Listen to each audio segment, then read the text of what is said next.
All right. Well, good afternoon, everyone. Thank you for being here today. I would like to begin by thanking my team for making sure that this happened. I wanted to make sure that I had an opportunity to speak to first the people that I work with every day. So yesterday was my day of sharing with them my decisions so that they would understand from my heart where I am in my life, and also assuring them about our next steps as a school district. Before we start, I would definitely want to thank not only my communications team, but also the other members of my cabinet who are here. Dr. Buck, our former school board president, who is here with us today. He is not only my former school board president, but my friend. We've been friends for a very long time. My sister, who is here, my partner in crime in all family affairs, Sharon, Dr. Moss, Mr. Moss, who is our current board president, and then of course our newest member of the team, Reverend Smith is here, Mrs. Hall, who is also my longtime partner in all things that work well for children, and then I think also Dr. Tanya Howard Hall is here also. Of course, you know my team members, Mrs. Miller Kegler, who is Deputy Superintendent for Operations, and Ms. Ball Oliver, Deputy Superintendent for Academic Affairs. The person who keeps me straight, outside of Kurt, Stacy, and Sheila, Michelle Finch, who is my assistant, and Tamika Lofton, who are my assistants. I talk with them, I talk about them, because they make this work happen. Yesterday, I had the awesome opportunity to write the staff, as I always do, to let them know where I am. And we have had many opportunities to talk about the current state of affairs. I'm a product of Savannah and Chatham County Public School. I'm a native Savannian. And I have found it to be one of my life's honors to be the 24th superintendent of the district. When I walked across the stage as a graduate of Beach High School, I had no idea, no clue that I would ever be the superintendent. I did have a strong circle of support along the way, including today, of people who encouraged me and gave me the additional support that I needed to always do what I love doing, and that is making good things happen for children. So I have to say thank you to not only the people who are in the room, but also to the board members who made the decision to give me an opportunity to serve in this position. It's my second time around. I learned a little bit from my first time, but they gave me an opportunity on May 22nd of 2017. I don't think that, I think that they certainly have felt the passion that I bring to the table, and they know that every day I come to work with our children as my primary focus. They understand that support is a verb. They understand it's more than words. They understand that what we do together. My colleagues, my team of 5,600 is the group that has trusted me to do and lead this work. My group understands. They may not always be able to articulate it the way I do, but they understand that I understand that we can't do anything if we're not working together. We may not always agree, like every family, but they know that children are at the heart of the work. They understand that the well-being and the preparation of the children is our primary focus. The students and the families, that's who we work for. Our obligation is to make sure we do the best by them. And whatever we do, that is our focus, to make things better. To the community partners who have learned that whenever I say, let's meet, it means I'm trying to find something else that they can do to fit that collective responsibility that we have for making sure children have the best. So I am not afraid, not shy at all, about asking them to do particular things or almost anything to make sure that our children have the best experience possible. And to you, our media partners, who have been there for us with the hurricanes and the tornadoes and even the snowstorms. And then, of course, particularly during the global pandemic. I thank you for helping us get the word out. I thank you for receiving our, in case you missed it, bulletins. I thank you for sharing the words that are really important for people to hear through all the channels. I wanted to make sure that today we had an opportunity, I had an opportunity to answer questions that you have. Now I will tell you this, I may not have an answer, but I will definitely have a response. And there is a difference. I want to be able to share with you that it is my intent to be here through the end of the school year, definitely. Our school year ends in May, but our fiscal year ends in June. And I think it's important for me to be here as we get through that final process and then actually close the door on the fiscal year and then hopefully be able to open that door with a new person in place. My contract doesn't end until 24, but I have been contemplating for several years now my exit. When I came to the district, I was 1 year short of being eligible to retire. I have stayed far beyond that because as a member of this community, I thought it my responsibility to not create additional disruptions to the district by leaving in the middle of a pandemic. That happened all over the country. But I'm not from someplace else, I'm from here. And there is a difference. So many, many days when the streets were quiet, we were driving in because we thought it was important. If I was going to have campus police, maintenance and operations, bus drivers, and school nutrition workers and supervisors delivering meals to thousands of children in this community, I could come to work. And I believe that's the way to operate, and I will always be proud of that.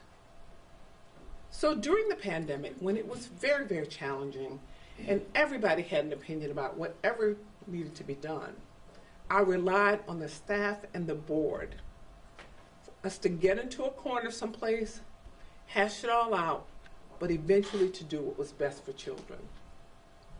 Now, I think we've rebounded from the pandemic. I think it's over. No one has said officially that it's over. But I feel confident that we have continued to operate in a way that says things are good. What I'm most proud of, I can't say. But I can tell you this.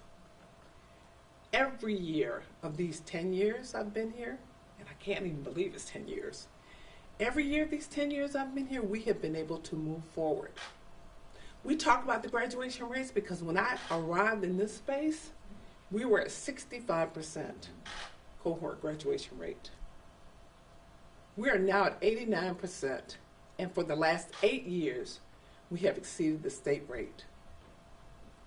Say what you want, but the bottom line is the children have grown tremendously from one point to another. How does that happen?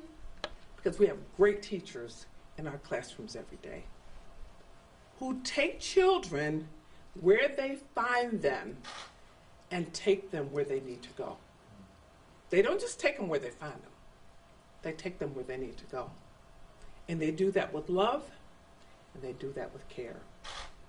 I am especially proud of the system of support that we have built for our children and our staff. I never imagined as a beginning teacher that we would have buildings that have uniform closets. We would have buildings that have food pantries. We would have buildings where our health services roll up to the door so the parents don't have to take off work to make sure the children get assistance.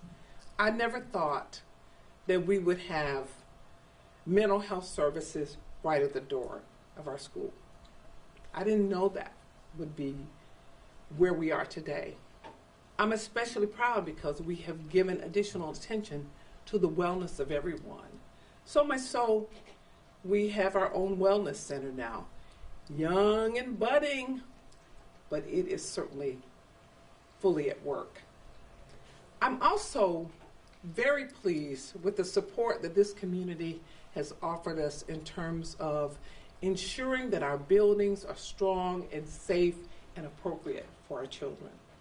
We have award-winning buildings, our latest being Herschel V. Jenkins National Awards.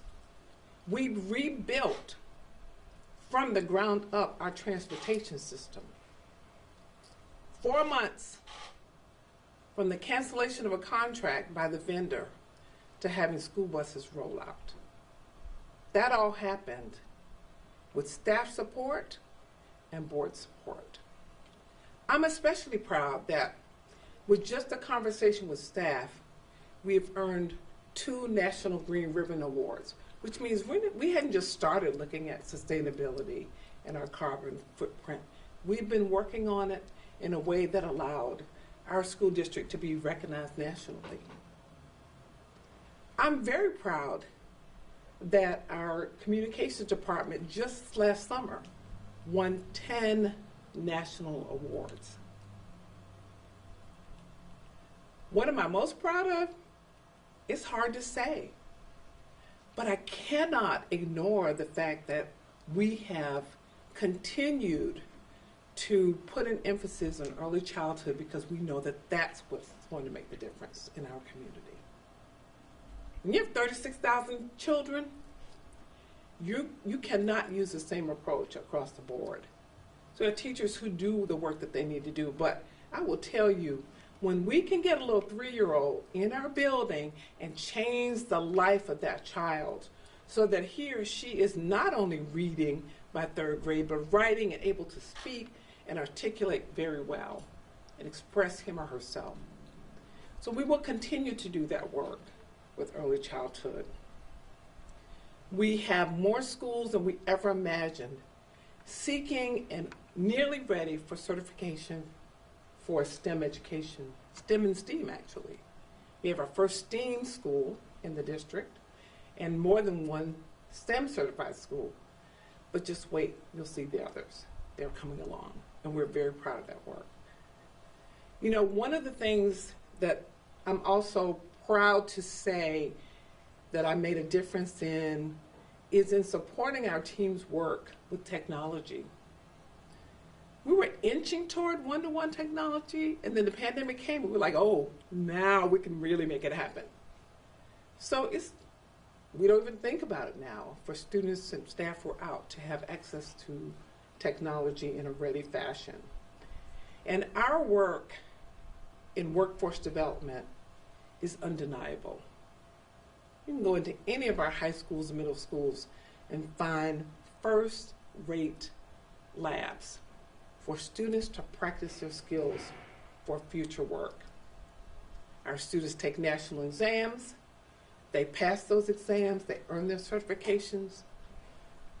But anytime you can not only provide that experience, for example, in medical sciences, when we have, as a district, built a community screening clinic that not only gives our students an opportunity to get their hours for their clinical studies, but also to provide much needed services for people in that community in partnership with St. Joseph's Candler. You have pets. We have a veterinary science program over at Islands High School. You want to talk about flying airplanes, flying drones? We got it. You want to talk about construction? We have that. Culinary arts? We have that. You name it, we have it. 17 pathways. So very, very hard work done to benefit our children. My work has been to show children that you should never be locked in. If you limit yourself by not taking advantage of all the services that we have available for you. You won't have all the opportunities that I never had. I didn't have those opportunities as a student in the district. But I want every child, every one of the 36,600 plus students to know that the world is theirs. And our job is to make it possible. Working with the families and with the community. We have a collective responsibility to make sure our children are prepared for the future. And I feel confident that the district is moving in that direction. We've improved our business systems. We are working every day on transportation. We are working every day to ensure that children enjoy a nutritious meal. Working every day to make sure our teachers feel supported and that our staff understands that each of them has a role to play in making sure that our children are prepared for the future. So my team of 5,600 is like the best team going. And I know that when I leave the superintendent's chair, that they have been well prepared to keep us going. Have we done everything right? No. But I would advance the position that every decision that we have made has been in the best interest of children. And I will go to my grave on that one. I'm a product of the Savannah-Chatham County Public Schools. I'm a native of Savannah. So at the end of my term, I will not be getting in my car and driving off and not looking back. I'm vested in the community, I'm vested in the district, and I'm vested in my children. And no one will rob me of that. I am committed, and I appreciate all the others in our community who are as committed, because together is how we're going to make sure our children are ready. So I thank you for listening to me, because I could talk to you all day about how wonderful things are. I recognize that it's not always, an opportunity that you get to speak to what you want for children, but I can tell you the district is ready. The district will survive. We've been around since 1866. I would imagine that we're going to be around for a long time more. I may not be here, but I will tell you that I want to leave a legacy of letting children know about their possibilities. I represent the possibility to our children. That's what I represent, and I take it seriously. And when they see me and they know my story, they know it's a story of hard work, survival, love, compassion, and support. So thank you, and I am willing to take any question that you might have. Yes, sir. Would you describe the process for selecting your successor and what you think the challenges facing your successor are, the biggest challenges? Thank you so much for that opportunity, since we have board members in the room, and we have actually board members who have been through this process before. The board will come together and they will make a decision about how they will approach the process. Now, I can just say to you, as a school district our size, we are the 10th largest school district in the state. I would imagine that none of them would want to come and do it themselves. So what typically happens in these cases is they come together, they decide what kind of search they would like to do. Generally, it involves contracting with a search firm, and then that search firm works with the board to develop a timeline of selecting, getting input, and then looking at qualified candidates, and then making a selection ultimately. And the biggest challenges facing your successor? I think the challenges will be much as they are in any school district our size, in making sure that, number one, I think managing the politics and making sure that we're staying focused on students' well-being and staff well-being, and then making sure that we are clearly telling our story. I'm amazed that despite the number of communications and the number of opportunities we have to talk about our programming and our successes, there's still people who don't know. So I think that that will be a challenge for any leader. And I think one of the things that I feel solidly about is that whomever comes in, whomever the board chooses to serve as the 25th superintendent of schools will have a nice solid foundation from which to launch. I do think that transportation, staffing shortages are, whenever someone steps in, is going to be something that they'll continue to wrestle with. The kind of typical things. Thank you for your question. Levett, can you speak on your relationship with this board and how it's been working with this board? And I know there have been a few changes over the years, but just the several boards that you have worked with. Well, I will just say to you, probably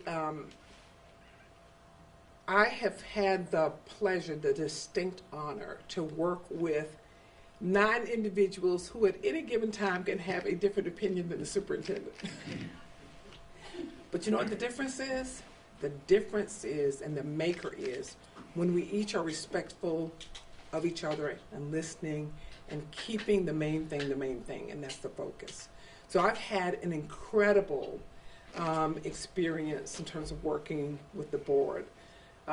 Anybody who thinks that when the board sits in that horseshoe, that if we have a 9-0 vote, that it has not come without some discussions and some wrangling, maybe, they'd be wrong. What we have operated with in the last 4 years has been a respectful dialogue. We don't do embarrassment. That is the superintendent's position. We don't do embarrassment. We do tasteful discussions and we work out our deals, but we want to be a model for our children for civil discourse. We want them to learn parliamentary procedure and respect for different opinions by looking at those meetings or visiting. But I have had the most wonderful experience. I expect to have a continued great experience through my departure, and I will be attending and watching the meetings once I depart as well, and registering my opinions. Now, I may not be signing up to speak, but clearly they will get, they will know how I feel about things, especially things that I think are important, and all the things that we do are important to children. But I have been very fortunate. Some of my colleagues across the country have not been as fortunate as I, to have a group of people who understand that our focus is on children and how to work with them. So thank you for the question, Camille. Can you describe, in your opinion, what do you think a great candidate would be for your successor? I think a great candidate is a person who has a full understanding of what it's like to work in a diverse environment, an environment where we have children all across the spectrum, and a candidate who understands that regardless of your economic status, you still need assistance. And that not all children have the same support system, so that the responsibility of the school district is to provide that support. And I think a candidate who understands that the work gets done through people. You have to have a good team. That team has to have support. That team has to feel supported. And that team has to understand that the mission is to work with the children. I also think having a person who understands the role of collective responsibility and making sure that we are meeting our goals. That we have a goal. The goal is student achievement. I don't care what else you do. The goal is to make sure that children are growing every year. So if a person who understands that and understands how to work with people, how to work with the board, how to problem solve, how to go out into the community and tap those resources, I think that'll be a good candidate.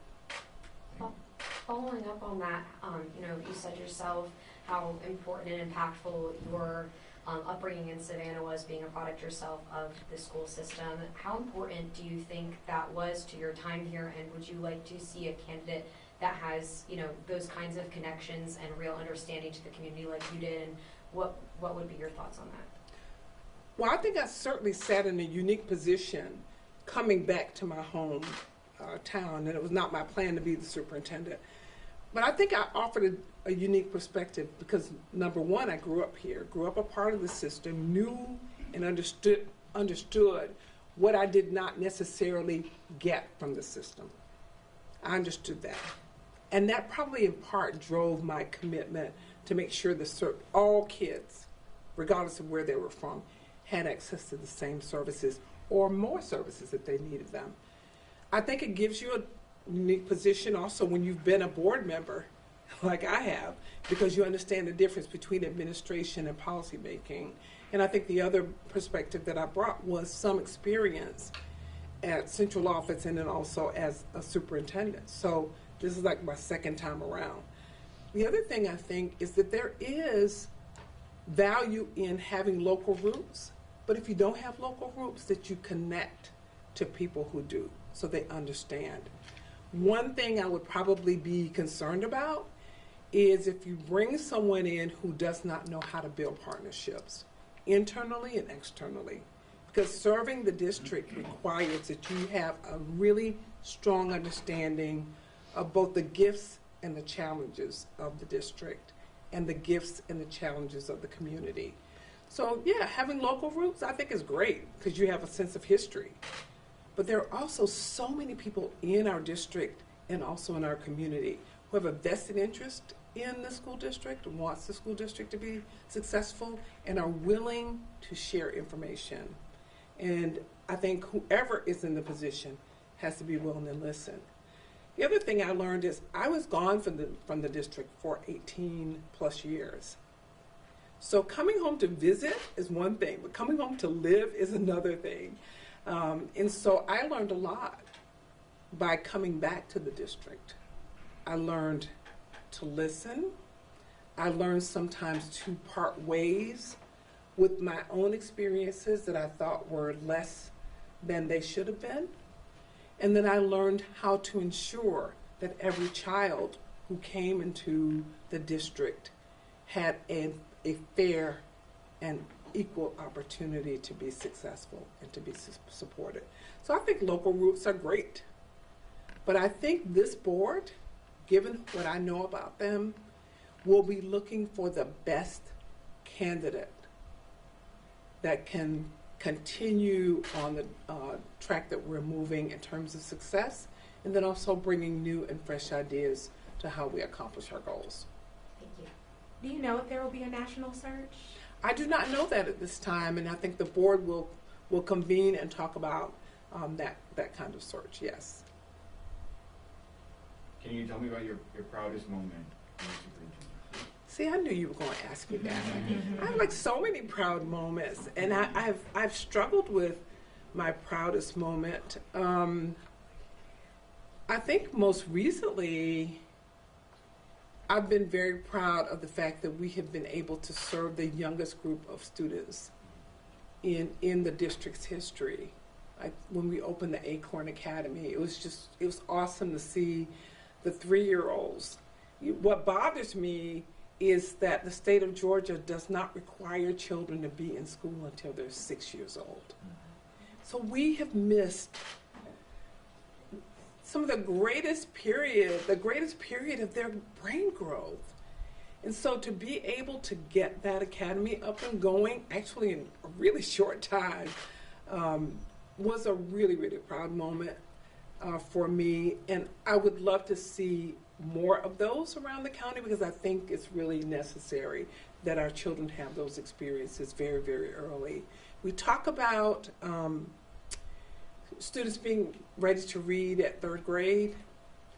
If they haven't had their first experience with any kind of exposure to alphabets and reading and really strong language until they enter school at 6 years old, that's a tremendous amount of pressure on our teachers to make things work.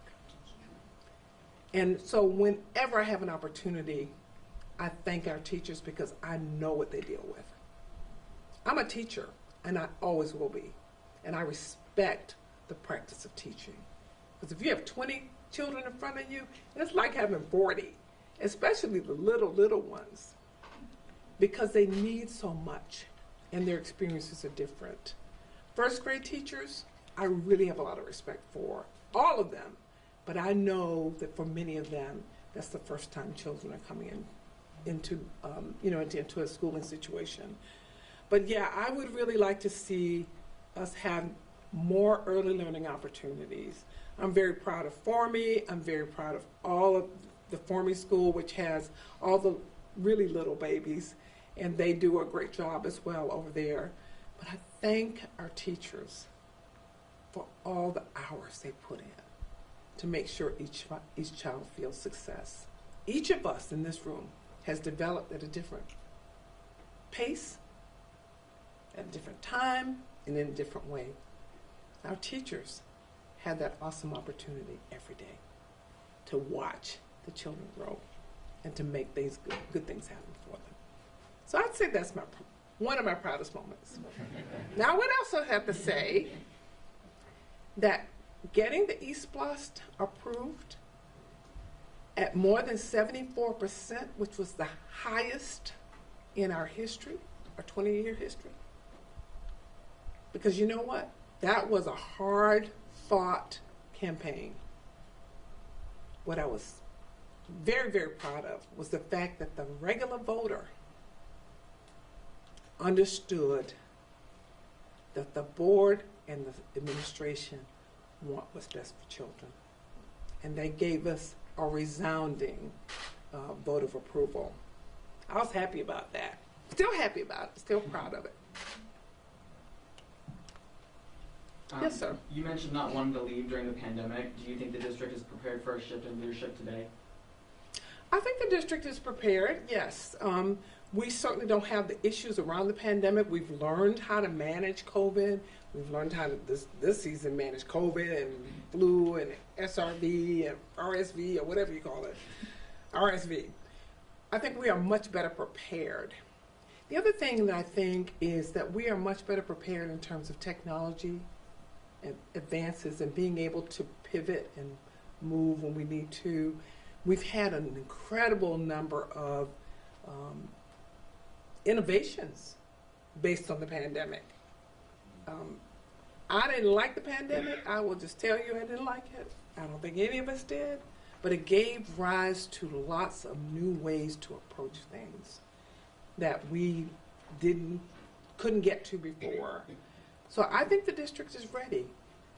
We have an incredible team that is prepared to serve with anyone who assumes this position. That team also works well with the board to make sure that the board is prepared.